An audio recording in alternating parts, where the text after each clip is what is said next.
বিশাল এক বটবৃক্ষের ছায়াতলে বসেছে যেন আজকের এই হাটবার। নানান শ্রেণীর মানুষ সপ্তাহের এই একটি দিনে আসে তাদের চাহিদা পূরণের জন্য এই হাট বাজারে। ঘুরে ঘুরে পোশাক সামগ্রী তারা কিনে থাকে তাদের পছন্দ মতো।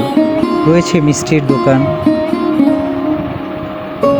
রয়েছে লুঙ্গি, গামছা,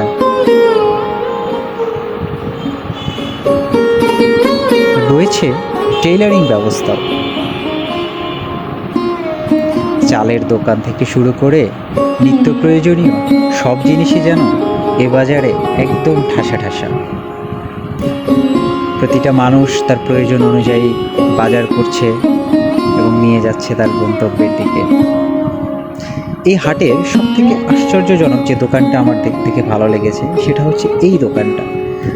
এই মুরব্বি বিগত অনেক বছর হলো এই হাটে আসে এবং যে খেলনাটি সে বিক্রি করছে আমার ছোটবেলার কথা খুব মনে পড়ে যায়। আসলে এই খেলনা দিয়ে ছোটবেলায় কতই না খেলেছি। আমাদের অঞ্চলে এই খেলনাকে চমচম বলে, খুব সুন্দর আওয়াজ করে। এটা হচ্ছে হাটবারের প্রবেশ রাস্তা। যদিও অনেকগুলো রাস্তা আছে,